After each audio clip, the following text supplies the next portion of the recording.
আসলে আমাদের নির্বাচনী অঙ্গীকার ছিল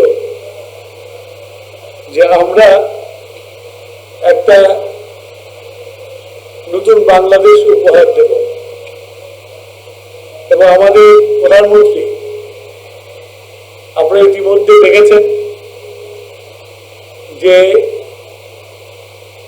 উনি সাধারণ মানুষের মতো জীবনযাপন করেন এবং সাধারণ মানুষের মধ্যে উনি মিশে যান। উনি এমন একটা ব্যক্তি যার বাবা ছিল প্রেসিডেন্ট, যার মা ছিল প্রধানমন্ত্রী। বিশ্বের ইতিহাসে এরকম দৃষ্টান্ত খুব বিরল, কিন্তু বাবা প্রেসিডেন্ট, মা প্রধানমন্ত্রী, সে প্রধানমন্ত্রী,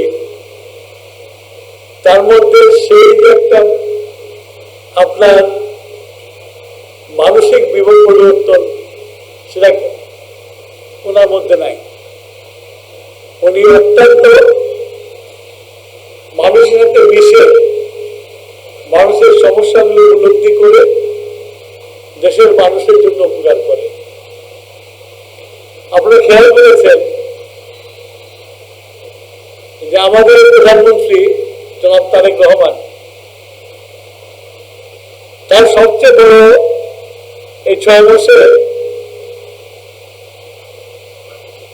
দৃষ্টান্ত স্থাপন করেছে বাংলাদেশের সচিবালয়ে 9টার মধ্যে প্রত্যেকটা অফিসার পৌঁছে যায়। কেননা উনি প্রতিদিনই 9টা বাজার 10 মিনিট আগে সচিবালয়ে ঢুকলেন। যদিও আমাদের একটু বয়স কাছে আমাদেরকে মাফ করে দিয়েছে, আমাদের বলছে 10টার মধ্যে বসতে হবে আপনাদেরকে।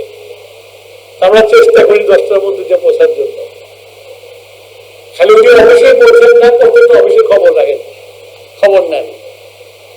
এই যে একটা ডিসিপ্লিন আমাদের প্রশাসনের মধ্যে নিয়ে এসছে, এই মাত্র 6 মাসের মধ্যে এটা একটা বড় দৃষ্টান্ত। আমার সাথে যারা বসে আছেন এখানে, আমাদের প্রশাসনের লোকজন, যদি কাজ না থাকে তারাও কিন্তু 9টার মধ্যে অফিসে পৌঁছে যায়। এই যে ডিসিপ্লিন না থাকলে কোনো জাতি উঠতে পারে না। এবং গত 15 বছরে 16 বছরে এই ডিসিপ্লিনটা ছিলই না বলতে গেলে। এখন সেই ডিসিপ্লিনটা ফেরত নিয়ে আসছে। তো ওনার সবচেয়ে বড় যেটা চ্যালেঞ্জ উনি মনে করেন, সেটা হচ্ছে যে আমার জাতিকে গঠন করা, জাতিকে পুনর্গঠন করা হলো সবচেয়ে বড় চ্যালেঞ্জ। এই জাতি গঠন করতে গিয়ে জাতির যারা আগামী দিনের ভবিষ্যৎ, আগামী দিনের নাগরিক, তাদের মধ্যে পাঠদান থেকে অন্য কাজের মনোযোগ বেশি, বিশেষ করে মাদকের প্রভাবটা বেশি। তাই উনি আমাদেরকে নির্দেশ দিয়েছে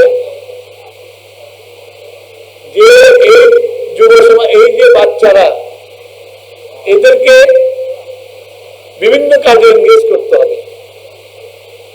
তার মধ্যে সবচেয়ে বড় হলো খেলাধুলা। আমরা যখন ছোট ছিলাম, আমরা যখন স্কুলে পড়তাম, তখন প্রত্যেকটা মৌসুম ছিল, মৌসুমের সাথে সাথে মৌসুমে খেলা ছিল। বর্ষাকালে ফুটবলটা খেলা বেশি হতো, শীতকালে ক্রিকেট খেলা হতো। এই দুটো তো মেয়েদের খেলা ছিল। তাছাড়া হাডুডু খেলা, তারপরে দাঁড়িয়ে বান্ধা খেলা, এমনকি ডাংবটি খেলা, এগুলো ছিল আবহমান বাংলার খেলাধুলা। আমার মনে হয় এখানে যারা বসে আছেন আপনারা সবাই এটা করেছেন আপনারা, কিন্তু আজকে তো দেখা যায় না। আমার বোনেরা যে বসে আছে তারাও ছোটবেলায় এক্কা দুক্কা খেলতো, গোল্লা ছুট খেলতো, এগুলো এখন আর দেখা যায় না। এই যে খেলাটা উঠে যাওয়ার জন্যই কিন্তু আজকে সমাজে এই অবক্ষয়টা শুরু হয়েছে।